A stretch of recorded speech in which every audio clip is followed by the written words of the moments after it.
শোনেন, সূরাতুল কাসাসের মধ্যে আল্লাহ রাব্বুল আলামিন মূসা আলাইহিস সালামের একটা গল্প উল্লেখ করেছেন, ঘটনা।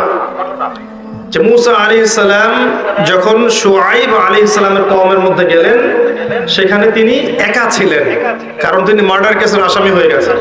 ফিরআউন তাকে ধাওয়া করছে, তার দলবল। তিনি চলে গেছেন মাদিয়ানে, সেখানে গিয়ে বসে আছেন। দেখছেন দুইজন মেয়ে পানি নিতে এসেছে, কিন্তু মেয়েদের যেহেতু শক্তি কম, অন্য মানুষরা তাদেরকে পানি নিতে বাধা দিচ্ছে।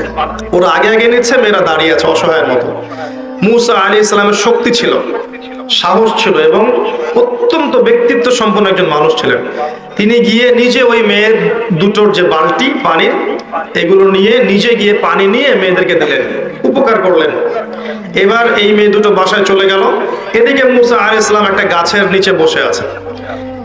বসে তিনি আল্লাহর কাছে দোয়া করছেন, রব্বি ইন্নী বিমা আনজালতা ইলাইয়া মিন খায়রিন ফাকির। আল্লাহ, তুমি আমার প্রতি যে নিয়ামত দিবে, এর জন্য আমি ফকির হয়ে বসে আছি। ফকির হয়ে বসে আছে, কারণ তার তখন বাড়ি নাই, থাকার জায়গা নাই, খাওয়ার কোনো ব্যবস্থা নাই। তিনি তো পালিয়ে এসেছেন মিশর থেকে। তখন ওই দুই মেয়ের একজন মেয়ে হেঁটে হেঁটে আসলো। আল্লাহ রাব্বুল আলামিন ওই মেয়েটার হেঁটে হেঁটে আসার যে স্টাইল, সেটাও কোরআনের মধ্যে বলেছেন। এত সূক্ষ্ম কোরআন আমরা বুঝি না।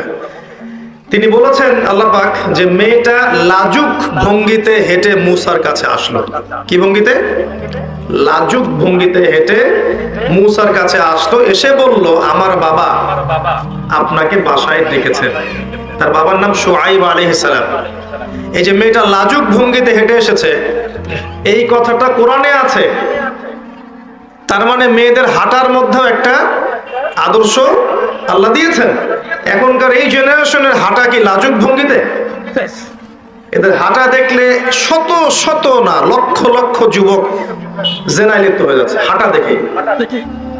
এই হাঁটা, চলাফেরা, পোশাক আশাক, এই ফ্রি মিক্সিং, বন্ধু বান্ধবী, এই সংস্কৃতি, এই যে চাচাতো ভাই কাজিন, এই সংস্কৃতি, চাচাতো ভাই চাচাতো বোন, খালাতো ভাই খালাতো বোন, এই ফ্রি মিক্সিং সংস্কৃতি। তারপর ইউনিভার্সিটিতে যাবে, নোট এক্সচেঞ্জ করা, কফি খাওয়া, তারপরে জেনা করা, বিছানায় যাওয়া, ব্রেকআপ হয়ে যাওয়া, এই সংস্কৃতি। চাকরি ক্ষেত্রে যাবে, সেখানে দেখবেন আপনার পাশে বসে আছে একজন নারী, মাশাআল্লাহ ফর্মাল ড্রেসে। আপনি ঈমান রক্ষা করতে পারবেন?